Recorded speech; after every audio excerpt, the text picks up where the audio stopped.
시험에는요, 보통 세 가지 원인이 있습니다. 시험에 세 가지 원인이 있는데, 첫 번째 원인은 하나님이 우리의 믿음을 시험하시기 위해 주시는 것이죠. 오늘 본문에서도 잘 나오지만, 지난주 제가 지지난주죠. 설교에서 말씀드렸듯이, 우리가 시험 받기를 기뻐해야 할 시험이 바로 하나님이 우리에게 주시는 이러한 시험입니다. 하나님이 우리에게 복을 주시기 위해 우리가 충분히 시험을 통과할 수 있는 믿음과 그 상태에서 이루어지는 이 시험이기 때문에 우리는 두려워하지 말고 이 시험을 오히려 기뻐해야 한다라고 제가 말씀을 드렸죠. 두 번째 시험은 이 사단이 주는 시험이죠. 사단의 시험도 본질적으로는 우리를 넘어뜨릴 수 없기 때문에 하나님의 시험과 마찬가지로 시험을 통과한 이후에 믿음이 더욱 성장하여 복을 받는 시험입니다. 다만 뭐가 문제냐면 사단의 시험은 하나님의 시험과는 질적으로 다르게 다가옵니다. 왜냐하면 하나님은 우리에게 뭘 주기 위해서 시험을 주세요? 복을 주기 위해서 시험을 주시죠. 때문에 목적 자체가 시험에 있는 것이 아니라 복에 있어요. 그러니까 우리도 알겠지만, 여러분이 자녀를 키우신 분들은 알겠지만, 자녀에게 뭔가를 주기 위해서 시험을 칠 때는 그 시험이 쉬워요, 어려워요? 네. 이 아이 꼭 이걸 주고 싶어요. 근데 그냥 주면 아이가 교만해질까봐, 혹은 그 아이가 이것을 너무 값어치 여길까봐 뭔가 조건을 내고 주는데, 그 조건이 결코 어려우면 이 아이가 이 선물을 받을 수 있어요, 없어요? 없으니까 굉장히 쉬운 어떤 충분히 통과할 수 있을 만한 어떤 시험의 조건들을 두죠. 그래서 복을 주죠. 그런데 사단은 그렇지 않습니다. 사단은 우리를 반드시 넘어뜨리기 위해서 시험을 하기 때문입니다. 욥의 경우에서도 보여지듯이 사단은 수단과 방법을 가리지 않고 우리를 넘어뜨리려고 합니다. 우리가 하나님을 원망하고 미워하게 만들고 믿음에서 떠나도록 하기 위해서 그들은 사용할 수 있는 모든 방법들을 다 동원하는 것이죠. 하지만 그럼에도 불구하고 하나님이 허락하지 않는 것을 넘어서서 우리를 시험하지 못합니다. 이것이 사단의 시험의 한계이기도 합니다. 사단이 욥을 그렇게 힘들게 했지만 하나님이 허락하지 않았다면 그렇게 행할 수 있었을까요? 없었을까요? 없었어요. 하나님이 다 허락했기 때문이었습니다. 예수 그리스도께서 또한 우리의 모든 시험에 동행하시며 함께 또 하시기 때문에 우리는 결국 승리할 수밖에 없다는 사실을 기억해야 됩니다. 또한 마지막으로 세 번째 시험은요, 우리의 믿음과는 좀 관련이 없는 시험입니다. 왜냐하면 시험의 주체가 영적인 존재가 아닌 우리 자신들에 있기 때문입니다. 앞서 두 시험보다는 가볍게 느껴질 수도 있지만 결코 쉽지만은 않습니다. 왜 그럴까요? 믿음의 시험은 우리를 지키는 분이 우리를 승리의 길로 인도하시죠. 그때 아무리 그것이 시험이 사단이 시험을 하든 하나님이 시험을 하든 그 시험이 아무리 어렵다 할지라도 예수께서 우리와 함께 하시고 하나님께서 우리를 승리로 인도하시기 때문에 그 모든 시험은 힘겨움과는 상관없이 반드시 우리가 승리할 수밖에 없는 시험입니다. 하지만 이 세 번째 시험은요, 오로지 우리 자신의 의지와 능력으로만 치러야 하는 시험이기 때문에 어떻게 보면 우리에게는 더 힘겨운 시험일 수 있습니다. 예를 들어서 많죠. 우리가 학생일 때 치루었던 수많은 시험들도 여기에 속할 것이고요. 우리의 결정을 요구하는 일들도 여기 있습니다. 우리는 일상생활 중에서도 하루에도 몇 번씩 우리의 결정들이 이루어져야 되잖아요. 그 모든 결정은 순순히 우리의 어떤 의지로 이루어질 때가 많이 있는데 그 결과들도 우리가 감당을 해야 되겠죠. 우리는 그 순간의 시험의 결과에 따라 여러 가지 상황에 놓이게 됩니다. 하지만 그 시험이 아무리 최악의 결과를 낳았다 하더라도 우리의 구원보다는 가벼울 것입니다. 그렇죠?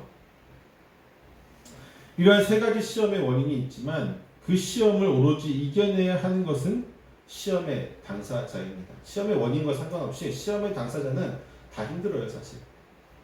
하나님의 시험이든지 사단의 시험이든지 그리고 우리의 자신의 어떤 결정을 위한 시험이든지 그 어떤 시험이 되었든 우리는 그 모든 시험의 순간에서 결코 쉽게 빠져나올 수는 없습니다. 쉽게 해결할 수는 없죠. 회피할 수도 없습니다. 그렇다면 어떻게 해야 될까요? 이 모든 시험에서 어떻게 해야 될까요? 특별히 하나님의 시험 앞에서 어떻게 해야 되는지 오늘 아브라함의 모습에서 우리는 그 해답을 찾으려고 합니다. 본문을 읽으면서 제가 두 가지로 좀 정리를 하고 싶은데, 하나는 아브라함이 했던 말, 믿음의 고백들을 통해서 시험 가운데 나서는 우리의 모습을 좀 보려고 하고요. 하나는 시험 가운데 행했던 그의 행동들을 보면서 시험 가운데 우리가 어떤 모습으로 나아가야 되는가를 좀 보려고 합니다. 먼저 아브라함의 믿음의 고백들을 좀 보려고 하는데요. 하나님이 아브라함을 시험하시기 위해서 아브라함아라고 부르시면서 그를 이제 부르실 때에 그는 즉각적으로 뭐라고 대답합니까? 내가 여기 있나이다. 아브라함이 하나님의 부르심에 즉각적으로 대답하고 반응하는 것은 너무나도 자연스러울 것인데, 왜냐하면 아브라함에게 하나님은 어떤 분이세요? 그분의 인생의 주인이시고 복을 주시는 분이시고, 심지어 그 바로 앞장에서 우리는 뭘 봤습니까? 이삭을 주시면서 잔치를 열고 하나님께 영광을 드렸던 그 아브라함의 모습을 보지 않았습니까? 지금 너무 좋아요. 하나님이 아브라함 부르면 진짜 우리가 그 여러분 TV 같은 데 보면은 강아지, 이쁜 강아지 있잖아요. 그렇죠? 강아지를 주인이 부르면 막 꼬리 흔들고 달려가듯이 지금 아브라함은 하나님이 아브라함아 부르시니까 너무 기쁜 나머지 내가 여기 있나이다 하면서 달려가고 있어요. 그에게 인생의 목적을 주신 분이시며 그를 세상 모든 것으로부터 지켜주는 분이시고 또한 상속자인 이삭을 주신 분이십니다. 아브라함은 하나님 자신을 부르는 것이 그를 시험하기 위한 것인지도 모르고 지금 너무나 기쁘게 달려가고 있어요. 때문에 만약 아브라함이 하나님이 자신을 시험하기 위해서, 그것도 자신의 독자 이삭을 바치라고 하는 시험을 위해서 그를 불렀다면요, 이렇게 즉각적으로 대답하지 않았을 것이라고 생각하는 사람들도 있죠.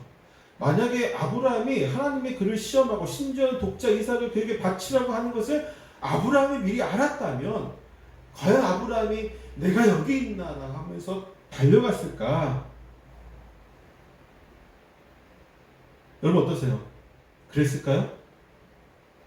하나님 앞에 달려가야죠. 숨기도 하죠. 아브라함 믿음은요 그렇지 않아요. 왜? 어디서 나오냐? 11절을 보세요. 10절에서 칼을 잡고 아들을 죽이려고 하는 그때에 하늘에서 하나 여호와의 사자가 아브라함아 아브라함아 하는데 아브라함이 어떻게 합니까? 내가 여기 있나이다. 지금 이삭을 죽어야 되는, 이삭이 번제물로 바쳐지는 그 순간에도 아브라함은 즉각적으로 대답을 하고 있어요. 내가 여기 있나이다.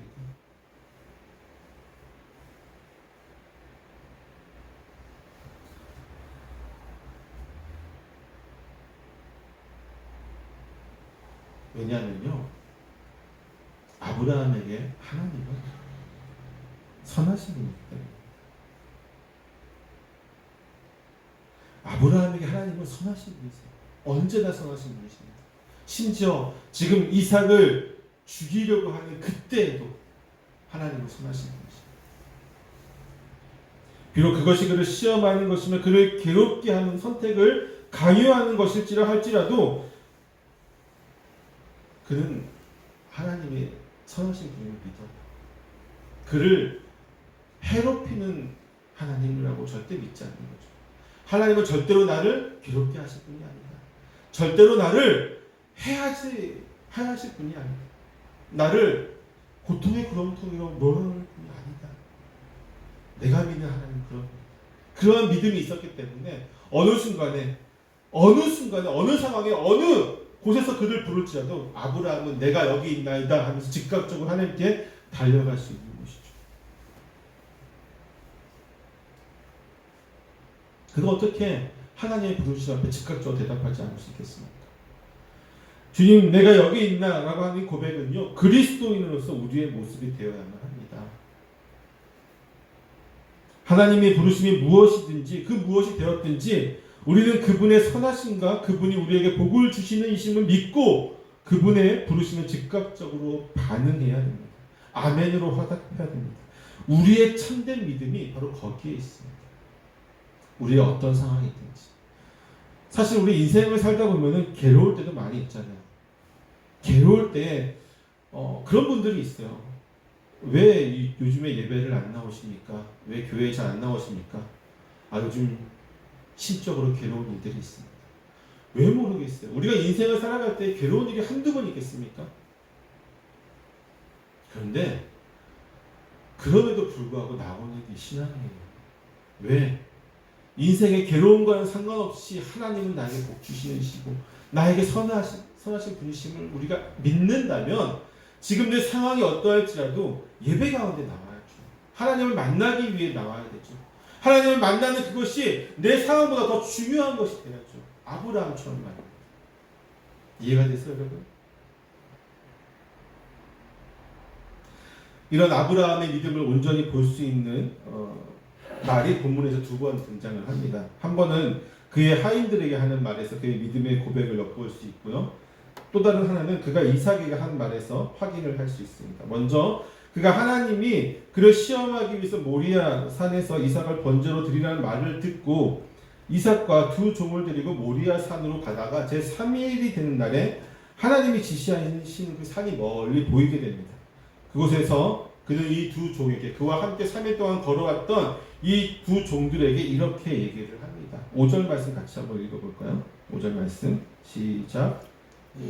아브라함이 종들에게 이르되 너희는 나귀와 함께 여기서 기다리라. 내가 아이와 함께 저기 가서 예배하고 우리가 너희에게로 돌아오리라 하고 아브라함은 그와 함께 모리아 땅으로 온 이 두 종에게 내가 아이와 함께 저기 가서 예배하고 우리가 너희에게로 돌아오겠다라고 말하고 있습니다. 그는 종들에게 분명하게 우리가 즉 나와 이삭이 함께 돌아올 것이라고 말하고 있습니다. 그는 이미 하나님이 그에게 지시하신 말씀이 무엇인지 알고 있었습니다. 자신의 아들 이삭을 번제로 드리라고 하는 것을 이미 알고 있음에도 불구하고 그는 분명한 어조로 우리가 하나님이 지시하신 것은 이삭을 모리아 산에서 번제물로 드리라고 하는 거였잖아요. 그러면 돌아올 때 누구만 돌아와야 됩니까? 아브라함 혼자만 돌아와야 됨에도 불구하고 그는 우리가 너희에게로 돌아올 것이라고 말하고 있어요. 확정적으로 말하고 있습니다. 그는 자신과 이삭이 함께 모리아 산으로 가는 것처럼 함께 돌아올 것이라는 확고한 믿음을 가지고 있었습니다. 왜? 아까도 얘기했지만 그 하나님은 준비하신 하나님이시고 선하신 하나님이시고 그에게 복을 주신 하나님이시죠. 그리고 그에게 분명한 약속을 주신 하나님이십니다. 무슨 약속이었어? 이삭의 씨를 통해서 큰 민족을 이루겠다고 약속을 주시는, 약속을 어기시는 분이 아니시죠. 신실하신 하나님이시죠. 그렇기 때문에 아브라함은 우리가 돌아올 것이다 라는 믿음을 가지고 있었습니다. 이러한 믿음의 고백은 8절에서 다시 한번 확인할 수 있습니다. 7절에서 이삭이 아브라함에게 불과 나무는 있거니와 번제할 어린 양은 어디 있나이까? 라고 묻자 아브라함은 이삭에게 내 아들아 번제할 어린 양은 하나님이 자기를 위하여 친히 준비하시리라 하고 대답하여 줍니다. 단순히 이삭을 안심시키기 위해서 하는 말이 아니죠.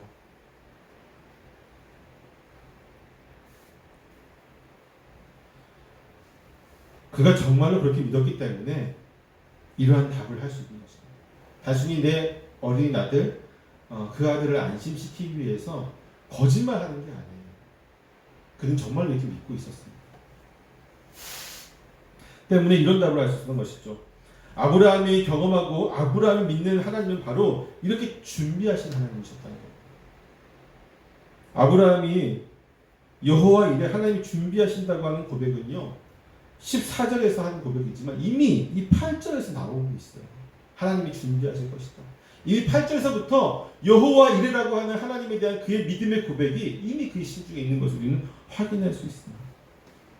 아브라함의 인생에서 하나님은 항상 아브라함의 생각을 앞서 준비하시는 분이셨기 때문에 그에게 앞서 어디로 가라 지시하시고 무엇을 주실 것인지 약속하시고 그의 모든 인생을 준비하시고 그 준비하신 그대로 행하신 분이 바로 하나님이셨기 때문에 이번에도 역시 그는 하나님이 번제물을 준비해 오실 것이라는 어떤 믿음이 있었습니다. 물론 준비된 제물이 없다 할지라도 아브라함의 믿음이 변질되거나 혹은 그 믿음에 의심이 생기는 것은 아니었을 것입니다. 그가 믿는 신실하신 하나님은 자신의 언약을 지키시는 분이시며 그 언약은 반드시 이루는 분이시기 때문에 그는 결코 하나님을 대한 믿음을 또 그분에 대한 신실하심을 저버리지 않았을 것입니다. 때문에 그의 모든 행동은요 걱정과 근심 그리고 주저함들이 전혀 보이지가 않습니다. 아브라함의 행동들을 한번 다시 볼까요? 지금까지 아브라함의 고백을 믿음의 고백을 봤다면 행동들을 보겠습니다. 3절에 보면요.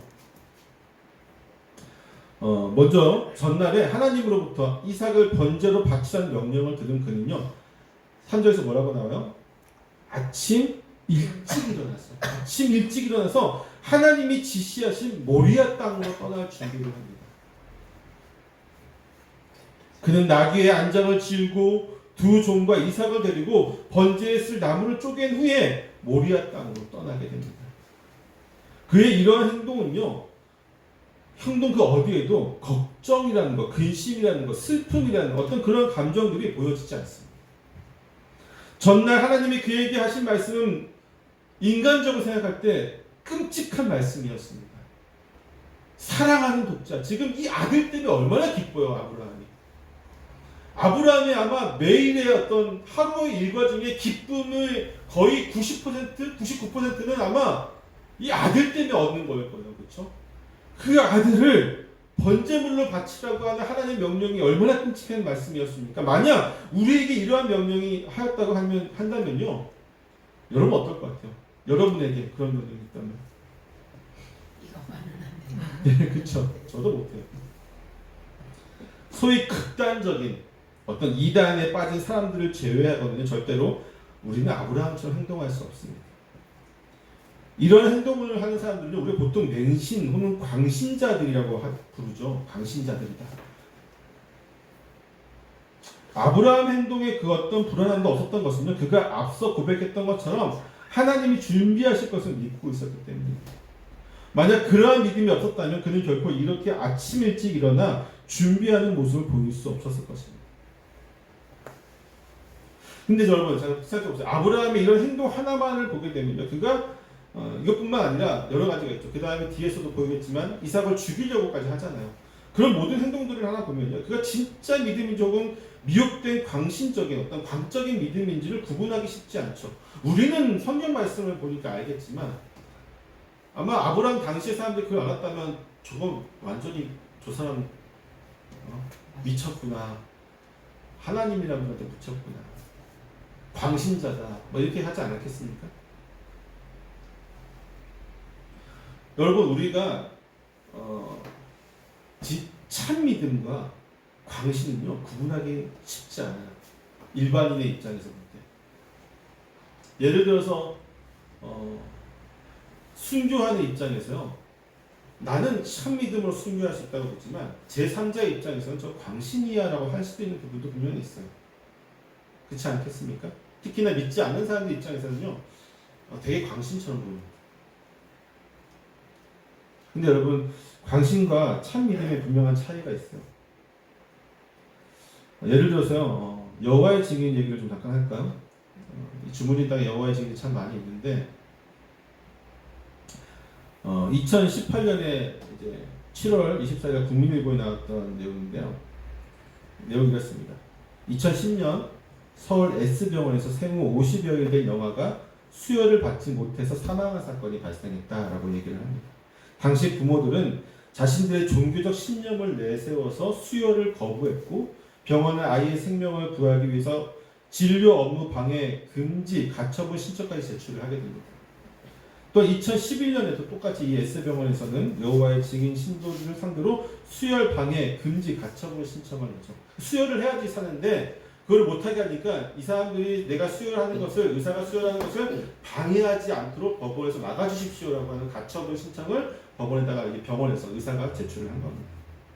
여호와의 증인들이 이처럼 수혈을 거부하는 것은요. 수혈을 받을 경우에 그들만의 어떤 부활에 참여할 수 없기 때문입니다.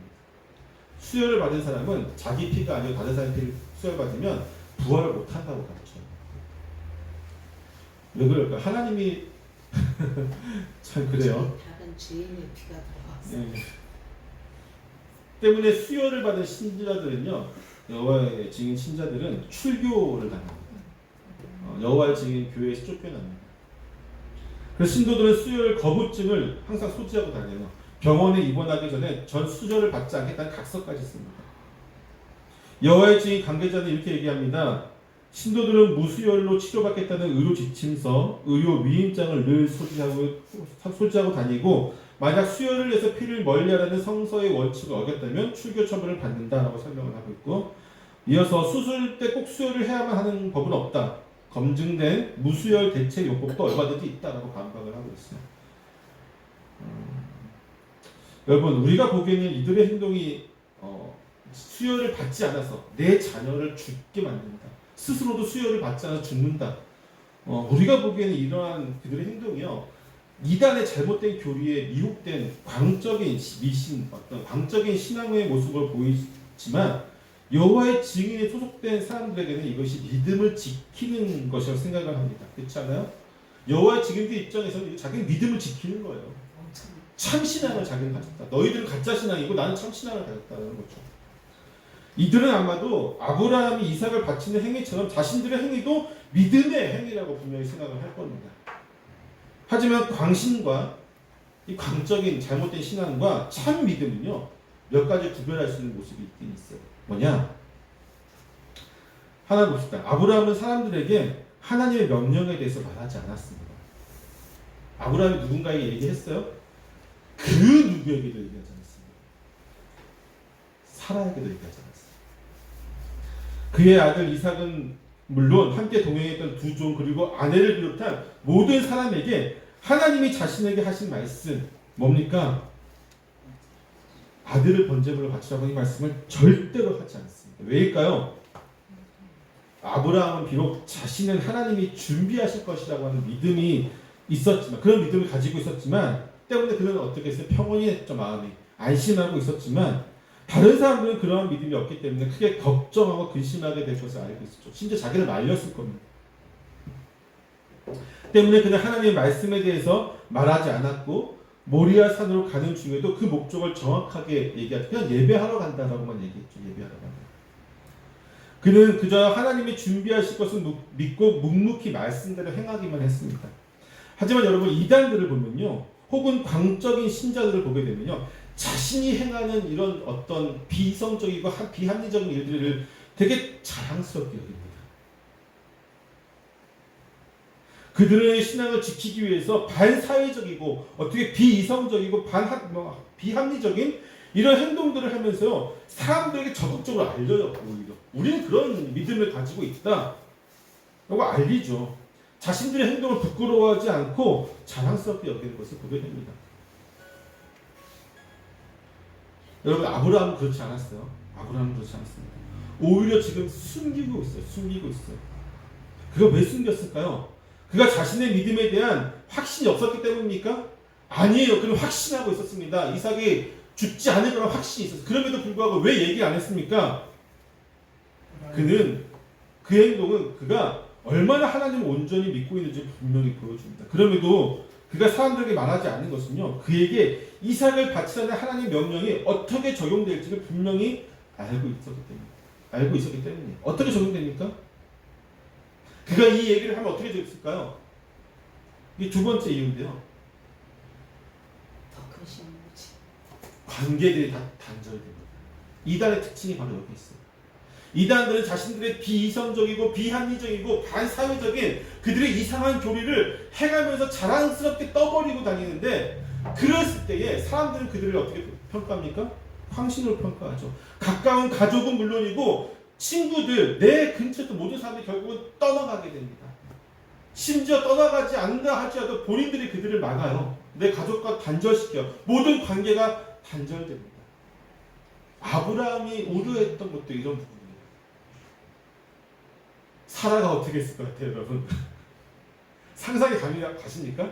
아브라함이 그 말씀을 듣자마자 여보, 하나님께서 저쪽 모리아 땅에 있는 산으로 가서 우리 아들을, 사랑하는 당신과 나의 아들 이삭을 번제물로 드리라고 했어. 그래서 내가 내일 아침 일찍 준비해서 가야 되는데 내가 믿는 하나님은 아마 이삭을 살리실 거야. 죽이지 않으실 거야. 그러니까 당신도 그렇게 믿어? 라고 얘기를 했어요. 사라가 어땠을 것 같아요, 여러분? 나를 죽이시오. 나를 죽이기 전에 못 가는 그쵸. 별게 다 상상이 되죠. 아마 우리가 상상하는 그 이상이었을 겁니다. 관계가 다 단절돼요. 아브라함이 이삭을 데리고 그 모리아 땅을 가는 그 순간까지 그 아브라함의 모든 그 식구들이 과연 그의 행동을 이해할 수 있었을까 없었을까요? 이해 못하죠. 절대 이해 못합니다. 때문에 아브라함은 이것을 알았기 때문에 숨겼던 거예요. 이걸 알았기 때문에 숨겼습니다. 그래서 마지막 세 번째로요. 광신자들의 극단적인 행위에는요. 반드시 뭐가 있냐면 극단적인 보상이 보장되어 있습니다. 약속되어 있어요. 예를 들어서요. 앞서 얘기했던 여호와의 증인들이 수요를 거부하는 건 뭐예요? 수요를 거부하면서 했던 거는 그들이 출교당하지 않는 것도 있겠지만 부활이라고 하는 약속을 받기 위해서 온전한 부활을 신천지 신도들이 가족들을 버리면서까지도 신천지에 헌신하는 것은 무엇입니까? 14만 4천 명의 그들 구원의 숫자에 들어가기 위해서잖아요. 그렇죠? 하지만 참 믿음이 참 믿음을 얻기 위해서 행하지 않습니다. 참 믿음은 여러분 그렇지 않습니까? 이 광신자들은 구원을 얻기 위해서 그리고 복을 얻기 위해서 재물을 얻기 위해서 뭔가를 광신적으로 하지만 여러분 참 믿음은요 무엇을 얻기 위해서 행하지 않아요. 참 믿음은 얻기 위해서 행하는 것이 아닙니다. 여러분 우리가 하나님께서 무슨 어마어마한 걸 바라고 헌신하는 게 아니잖아요. 그렇죠? 하나님을 신뢰하고 그분을 사랑하며 그분의 말씀을 믿기 때문에 행하는 것이지 우리는 그분과 거래하는 관계가 아닙니다. 구원을 위해서 부와 명예를 위해 건강을 위해 기타 등등의 그런 이유로 하나님의 명령에 순종하는 것이 아닙니다. 여러분. 그러한 믿음으로 지금 혹시라도 믿고 계시다면 그건 잘못된 믿음입니다. 우리는 인격적이신 하나님을 믿고 있지 않습니다. 하지만 이단들은 극단적인 약속을 믿습니다. 결국 광신자들은요 하나님을 믿는 것이 아니라 하나님 혹은 그들의 교주의 이름으로 약속되어진 것을 믿는 것이죠. 때문에 그들은 자신들이 받은 약속이 거짓인 것을 깨닫게 되면 절망하게 됩니다. 어쩌면 또 절망감에 빠지지 않기 위해서 그들의 약속이 이미 거짓인 것을 깨달았음에도 불구하고 스스로를 계속 속이면서 다니고 있는 사람들도 분명히 있을 겁니다.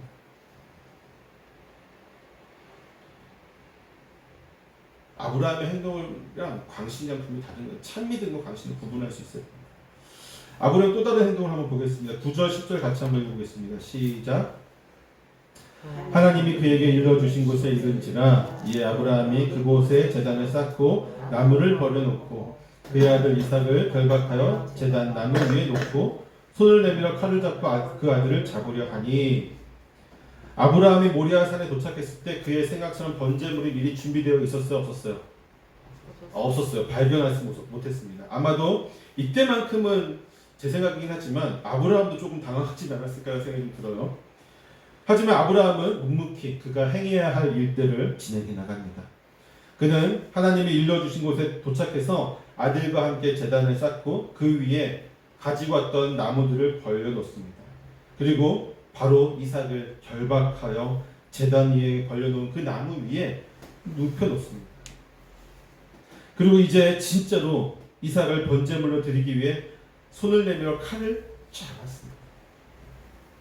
여러분 아브라함이 어떠한 심정을 이렇게 행하였는지 저는 감히 추측할 수 없습니다. 비록 아브라함의 믿음이 이삭이 번제물로 하나님께 드린다 하더라도 하나님이 이삭을 반드시 살리실 것이라고 하는 믿음을 가지고 있었다 할지라도 이 아이들이 내 아들이 반드시 부활할 거야 라고 하는 믿음이 있다고 할지라도 자기 손으로 죽여서 번제물을 드려야 한다는 것은 사실 감히 우리가 상상할 수 없는 어떤 깊은 마음의 고난이 있었을 것입니다.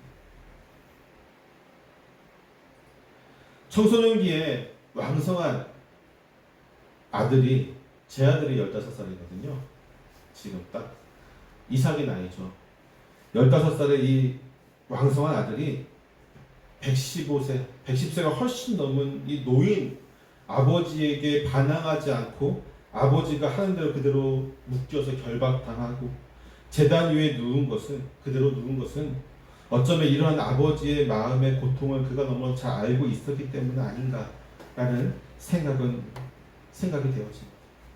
솔직히 얘기하면 이삭이 반항했으면 아브라함이 묵지도 못해요. 그렇죠? 혹시라도 묶었다 할지라도 여러분 다 다 묶었다 할지라도요. 여러분 제단 위에서 가만히 있는 건 있을 수 있을까요? 옆으로 구르기만 해도 충분히 제단에서 벗어날 수 있어요. 근데 이삭은 어떠한 반항도 하지 않았어요. 아브라함의 신적인 고통이 어떠했는지, 그는 어떠했든지 그는 하나님 앞에서 그가 행해야 할 모습을 온전히 보이고 있습니다. 여러분, 우리의 믿음과 마음이 항상 같을 수는 없죠. 때로는 믿음이 아닌 마음대로 행하고 싶기도 합니다. 하지만 참 믿음은요, 마음이 있지 않습니다. 말씀에 따른 순종과 행함에 있는 것을 보게 됩니다. 야고보가 아브라함이 행함으로 의롭다 하심을 얻었다라고 말하는 것도 이러한 그의 행위가 그의 믿음을 증언하고 있기 때문이죠. 이후에 여호와의 사자가 아브라함을 급하게 불러서 아이에게 손대지 말라고 하면서 내가 이제야 내가 하나님을 경외하는 줄 아노라라고 말하는 것처럼 우리의 마음에 어떠하든지 하나님의 말씀을 믿음으로 순종할 때에 하나님은 우리의 믿음을 인정해 주실 것입니다. 행동은 전혀 아무것도 하지 않으면서 입으로만 나는 하나님 믿습니다 라고 하는 것은요, 인정을 받을 수 없어요.